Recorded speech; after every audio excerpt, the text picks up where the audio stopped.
Subscribe to our YouTube channel and don't forget to press the bell icon to get all the latest updates. आप भारत के किसी भी हिस्से में चले जाइए, किसी भी प्रदेश में चले जाइए, तो जो ऑर्डिनरी फैमिलीज़ हैं जिसने कोविड के दौरान अपना लव्ड वन खोया है, उसके लिए स्ट्रगल एक ही किस्म की है। पहले स्ट्रगल रहती है एक गरीब आदमी के लिए, खासकर हॉस्पिटल और मेडिकल ट्रीटमेंट की, और उसके बाद स्ट्रगल रहती है डेथ सर्टिफिकेट में कोविड की एक्नॉलेजमेंट की। यहाँ पर जयपुर में हम बैठे हैं राम अवतार जी के साथ, और आप देख सकते हैं यहाँ राम अवतार के दो छोटे बच्चे हैं, 12 साल और 8 साल की उम्र के छोटे छोटे बच्चे हैं, और इनकी वाइफ की हाल ही में कोविड से डेथ हुई।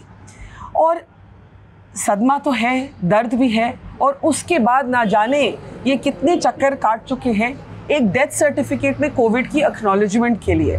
हालांकि सरकार ने सुप्रीम कोर्ट में भी बोला है कि जहां कोविड डेथ हो वहां डेथ सर्टिफिकेट में एक्नॉलेजमेंट होगी। ये अभी तक वो एक्नॉलेजमेंट नहीं पा पाए हैं अपनी वाइफ के लिए। राम अवतार जी, सबसे पहले तो आपकी वाइफ की जो डेथ हुई उस पर हम अफसोस प्रकट करते हैं। आप थोड़ा बताइए कि वाइफ का नाम क्या था और उम्र क्या थी? मेरी वाइफ का नाम संतोष देवी था मैडम, और 35 साल की उम्र।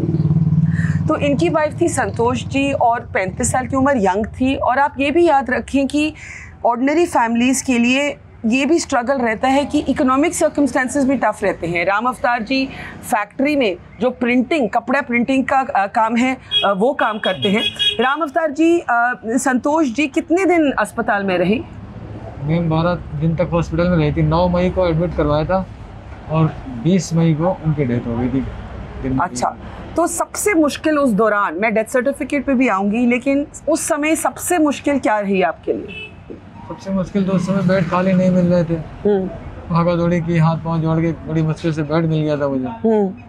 बेड मिल गया था, उन्होंने फिर ले लिया ऑक्सीजन पे।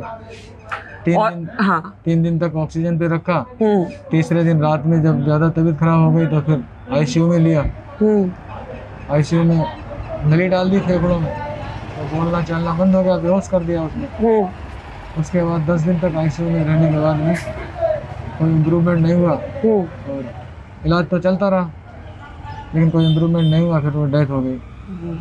और मुश्किल ये भी रही होगी, हम ये भी समझ रहे थे आपके जो जान पहचान वाले लोग हैं उनसे कि आपने बहुत कोशिश की अपनी पत्नी की ज़िंदगी बचाने के लिए। आप रेमडेसिविर इंजेक्शन जो आपसे हो सका आपने किया। हाँ, बहुत भागा दौड़ी की। तो उसमें आपके मतलब काफ़ी खर्चा भी हुआ होगा? हाँ, पैसे तो खर्च होते हैं हॉस्पिटल में। तो इलाज तो सरकारी अस्पताल में थे? नहीं, महात्मा गांधी हॉस्पिटल है। हाँ, सरकारी नहीं है। अच्छा, तो खर्चा कैसे किया फिर आपने मैनेज? हमारे सेठ जी बहुत दयालु हैं। अच्छा, उन्होंने सारा पैसा लगाया। उन्होंने आपको मतलब कर्जा दिया है? हाँ? कर्जा तो क्या, मतलब ऐसे दे दिया, मदद की? कर्जा ही दिया उन्होंने एक तरह से, लेकिन मदद भी कह सकते हैं उसको। मौके पे पैसा मिला तो बहुत भटकना पड़ा। हाँ, इलाज के लिए रेमडेसिविर तो मिले नहीं। हम जानते भी नहीं थे रेमडेसिविर के बारे में। बाद में हमें पता चला 3-4 दिन के बाद में रेमडेसिविर का। तो फिर हमने कोशिश की रेमडेसिविर, लेकिन नहीं मिल पाया हमें कहीं से भी। तो बहुत दिल टूटा होगा। बच्चों को क्या समझाया कि मम्मी की, मतलब आपने कितनी कोशिश की? बच्चों को मैंने बताया नहीं था, बच्चों को छोड़ दिया था कमरे पे। हाँ, और मैंने बताया नहीं था कि मतलब तबीयत ज़्यादा ख़राब है। बच्चों को ये कहता रहा कि कल ठीक हो जाएगी, परसों ठीक हो जाएगी, आ जाऊँगा लेकर के। अब आप रह गए हैं एक अकेले, और बच्चों की देखभाल करनी है। बच्चे भी राम अवतार जी के यंग हैं, 8 और 12 साल के। पहले बच्चों को बताया ही नहीं, अब तो बच्चों को खैर समझ आ गई है राम अवतार जी। तो अब आप कैसे एज ए सिंगल फादर, मतलब आप ही हैं इनके परिवार, आपको काफ़ी मुश्किल होगी इनकी देखभाल करने में? मुश्किल तो होगी। बताइए, क्या काम भी करना है, इनके लिए खाना बनाना है। कल स्कूल खुलेगा तो इनको 7 बजे तैयार भी करना है। अब ये समझ के बहुत दिक्कत होती है कि कैसे क्या करेंगे इनका। तो राम अवतार जी अब एक सिंगल फादर बन के रह गए हैं। पूछते हैं कि स्कूल खुलेगा तो कैसे देखभाल करेंगे, और दिल तो इनका टूटा हुआ है, लेकिन उसके बाद जो इनको चक्कर काटने पड़े हैं एक डेथ सर्टिफिकेट लेने के लिए, वो अब हम इनके लफ्ज़ों में इनकी ही जो स्ट्रगल है हम सुनते हैं। यहाँ हम बैठे हैं जयपुर में, एक छोटी सी चाय की दुकान है। राम अवतार जी यहीं पास में रहते हैं, फैक्ट्री के अंदर ही रहते हैं, लेकिन अब इनका सवाल है कि बच्चों का स्कूल खुलेगा, कैसे ये मैनेज करेंगे। राम अवतार जी, कितने चक्कर आप काट चुके हैं एक डेथ सर्टिफिकेट में कोविड लिखवाने के लिए?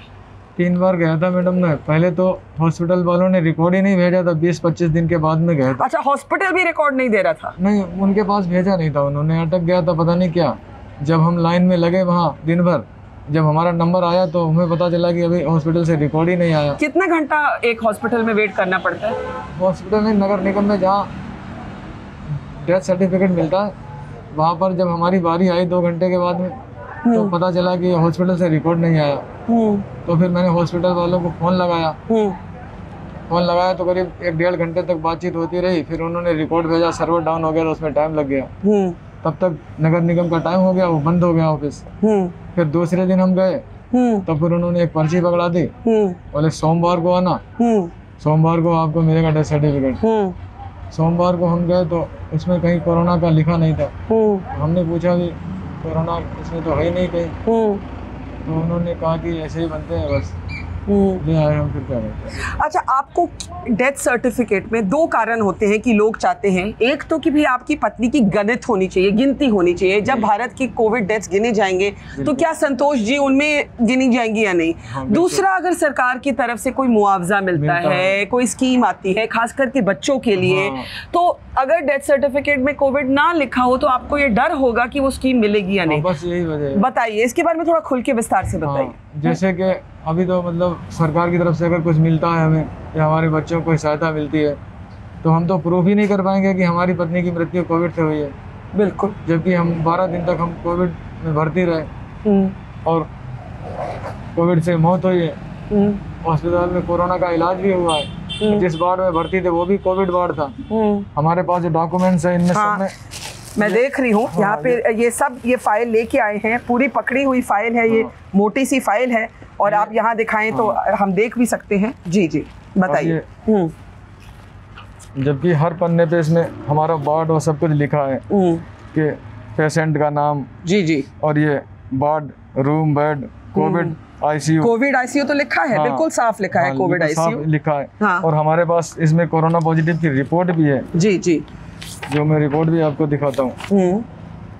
ये रहा, मैं देख रही हूँ। हाँ, पूरा लिखा हुआ है आरटीपीसीआर पॉजिटिव। फिर भी उस पर कहीं भी कोविड का नाम नहीं दिया डेथ सर्टिफिकेट। और आपको यही लगता है? हॉस्पिटल से स्लिप दी थी मुझे जो, जी ये स्लिप दी थी वहाँ नगर निगम में ले जाने के लिए, इससे मुझे मिलता है, इसमें भी कोविड नहीं है कहीं।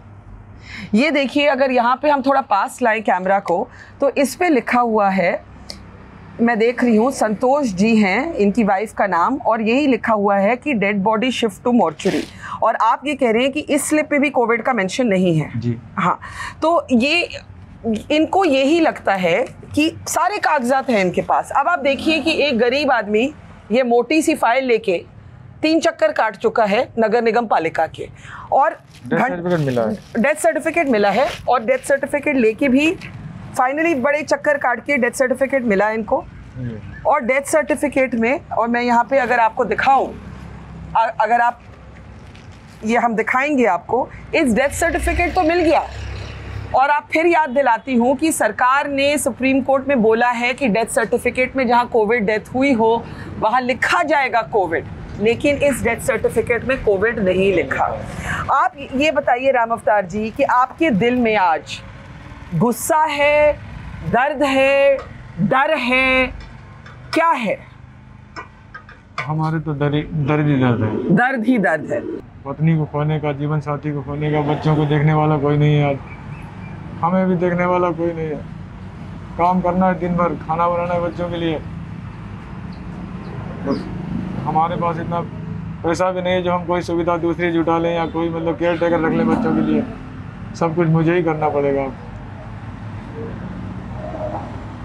जीवन साथी को खोने के बाद में तो दर्द ही होता है। समझ सकती हूँ, और आशंका भी है कि जीवन साथी खो दिया, बच्चों की देखभाल कैसे होगी। तो ये डेथ सर्टिफिकेट की जो पहचान है, ये आपके लिए इतनी ज़रूरी क्यों है? मैम हमारे पास जो हमने उधार लेकर के इतना पैसा खर्च किया है इलाज में, और अगर कहीं सरकार से कुछ सहायता मिलती है तो हमें तो मिल ही नहीं पाएगी, क्योंकि हम तो प्रूव ही नहीं कर पाएंगे कि हमारी पत्नी की डेथ कोरोना से हुई है। कितना कर्जा ले चुकी है स्टेट से? लगभग 3 लाख रुपए का। 3 लाख रुपए। और आप कमाते कितना है एक महीने में? 20,000, 15,000, 20,000। तो अब आप ये देखिए, ये राम अवतार जो कहते हैं मेरा जीवन साथी मेरे चला गया, मुझे दर्द ही दर्द है, डर नहीं दर्द ही दर्द है, और उसके ऊपर से एक सिंगल फादर हैं, 2 बच्चों की देखभाल करनी है, 15-20 हज़ार रुपया कमा लेते हैं, 3 लाख का कर्जा है, और भटकते हैं नगर पालिका से 1 दिन नहीं, 2 दिन नहीं, 3 बारी। और डर ये है कि एक तरफ तो pain of losing your wife, दूसरी तरफ आगे बच्चों की देखभाल, फैक्ट्री में काम करते हैं, डेथ सर्टिफिकेट में पहचान नहीं है। ये भी लगता है कि बीवी की गिनती नहीं होगी कोविड डेथ्स में, पर यह भी लगता है कि आगे देखभाल कौन करेगा। ये है जयपुर में राम अवतार की एक स्ट्रगल की कहानी, जो कि एक जंग से कम नहीं। First the battle to save your wife's life, and then the battle to look after his children and to get some sense of security from the state. और ये दिखा रही हैं अपने फ़ोन में कुछ हमें, और ये है ये स्ट्रगल। कागज़ लेके घूमते रहते हैं एक ऑफिस से दूसरे office, and really the system has to find a way to be more compassionate. It's great to see you here. Thank you for watching our work. If you haven't subscribed yet, don't forget to click the bell icon and subscribe to Mojo Story and support independent, robust journalism.